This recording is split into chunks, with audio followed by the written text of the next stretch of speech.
Olá, meus queridos! Olá, pessoal! Estou de volta aqui com a Marilene da Visa Immigration. Vocês sempre pedem a participação dela, então ela está de volta aqui. Bom, vocês desculpem aqui o barulho de chuva, meus queridos. Estamos em Vancouver, né? Vancouver não tem jeito, né? É a vida. Hoje tá chovendo bastante, tá friozinho, tá um dia cinza. Pois mas estamos aqui, né? Estamos aqui. E vamos falar de um assunto muito pedido por vocês, hein, meus queridos? Qual que é, Marilene? É o de spousal sponsorship. Isso aí, entre outros assuntos também. Vamos lá. O Dimitri me passou algumas das perguntas que vocês têm passado nos comentários dos vídeos, né? E a gente selecionou algumas perguntas para responder no programa de hoje. Então eu vou começar pela pergunta do Maior de Minas. Tenho 20 anos, não possuo muita experiência em trabalhos, tenho o básico da língua inglesa e finalmente estou terminando o tão odiado serviço militar. Primeira pergunta: quando tem o serviço militar completo, você acaba ganhando alguns pontos no processo de imigração? Não, você precisa declarar que você completou o serviço militar. Essa é uma informação importante, né? E precisa ser declarada no processo, mas ele não vai contar nenhum ponto adicional, né? Porque não está dentro dos critérios de elegibilidade, não se encaixa dentro de experiência profissional ou nível educacional, né? Então realmente não conta. Não faz diferença para eles. Não faz diferença, mas é importante declarar, então você não pode omitir essa informação, ok? Bom, a segunda parte da pergunta, né? Minha namorada está indo para o Canadá e já tem o processo de imigração concluído.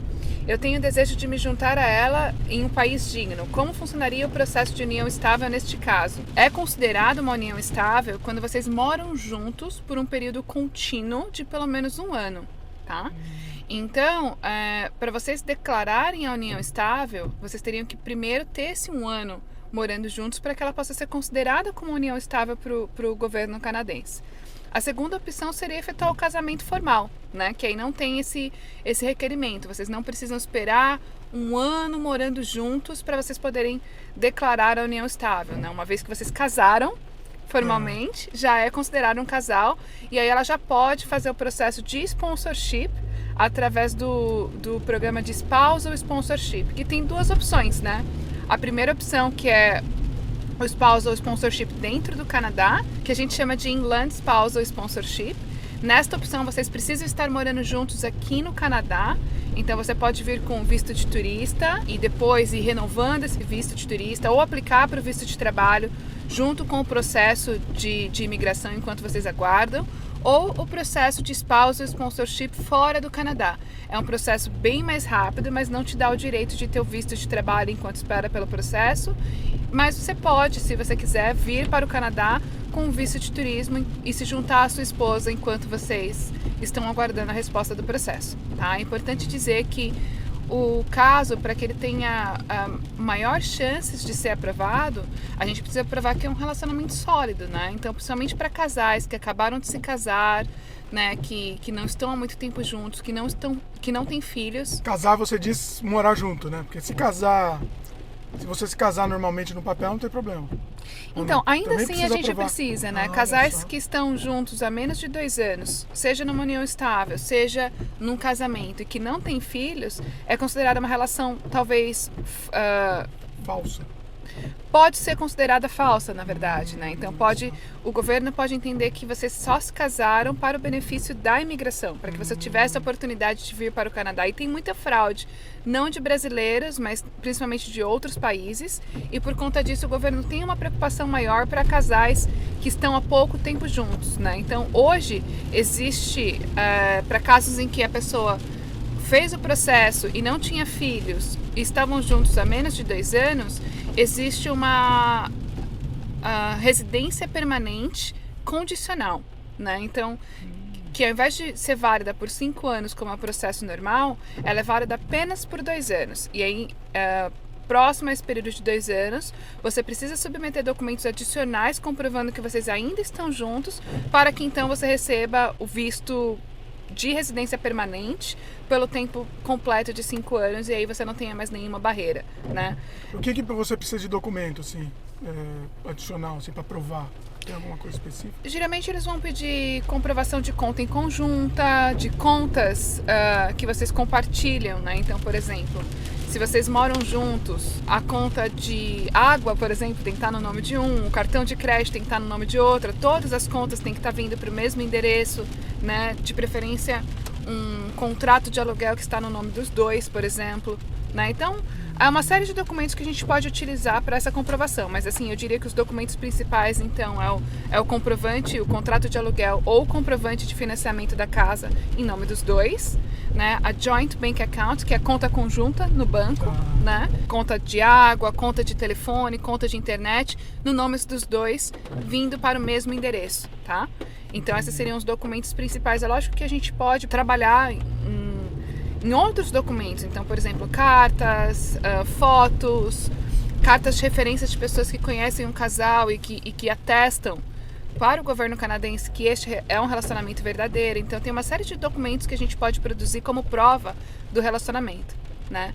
Isso a gente está falando para o processo, então, do spousal sponsorship. Quando a gente fala de união estável para um processo de visto, apenas o documento que você faz no cartório do Brasil comprovando a sua união estável, mais um formulário que você preenche aqui no Canadá, que também é para a declaração da união estável, é suficiente. Você não precisa juntar todos os outros documentos de comprovação dessa união. Agora, quando você fala de um spousal sponsorship, você precisa juntar todos os documentos. O Robson Oliveira postou aqui pra gente: eu tenho 1 tonelada de certificados aqui no Brasil, de cursos que variam entre 2 meses até 2 anos. Tipo, auxiliar administrativo, informática, atendimento ao público, etc. Esses certificados têm alguma validade aqui no Canadá? Existe algum processo para fazer a validação? Esses certificados têm algum peso na hora de migrar? Tá, então vamos lá, respondendo a pergunta do Robson, então.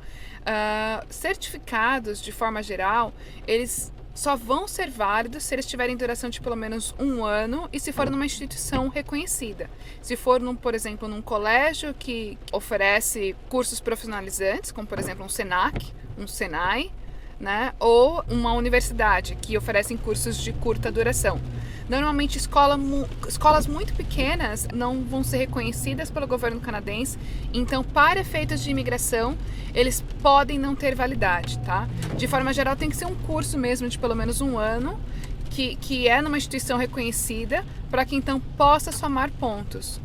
É difícil falar de uma forma genérica, porque existem instituições que são apontadas pelo governo para fazer esse trabalho de reconhecimento. A WES é a que eu gosto mais de trabalhar, mas tem também a ICES, que fica aqui em Vancouver.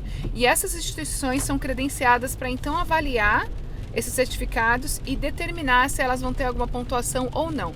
De forma geral, se a instituição não é reconhecida, não vai qualificar, não vai ser considerado, e se o curso é menor de 1 ano, ele também não deve ser considerado, ele não vai ter pontos adicionais para a migração, tá bem?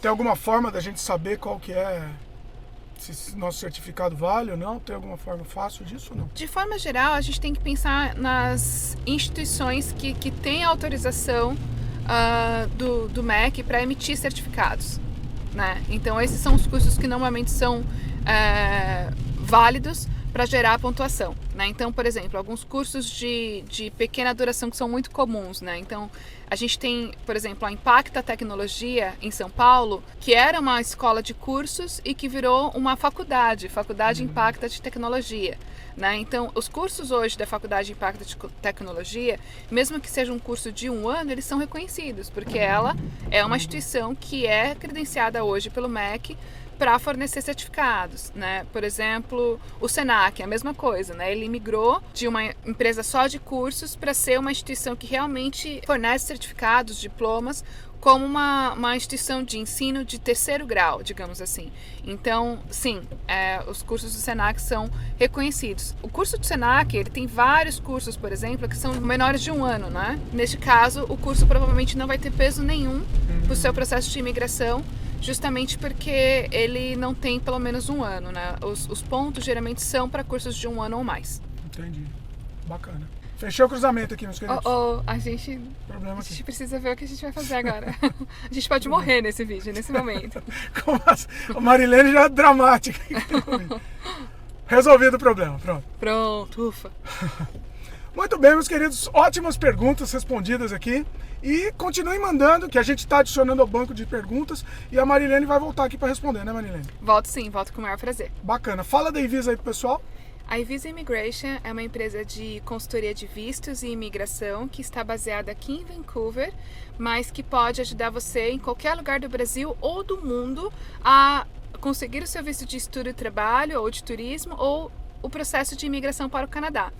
A gente trabalha com os processos de família, né? Então, spousal sponsorship, o sponsorship dos pais ou avós, né? A gente trabalha com o processo da classe econômica, como por exemplo o Express Entry, Federal Skilled Worker, Canadian Experience Class, os programas provinciais, né? Cada província tem o seu programa e a gente trabalha com os diversos programas de província, exceto a província de Quebec. Então, seja qual for o seu plano, para você que está no Brasil ou em qualquer lugar do mundo nos assistindo, pode entrar em contato com a gente que a gente pode te ajudar. Muito bom. Então é isso. Como falei, continue mandando suas perguntas, meus queridos. Gostaram do vídeo? Dá um joinha, adicione os favoritos, comentem, divulguem, se inscrevam no nosso canal e até a próxima. Até a próxima. Tchau, tchau. Valeu.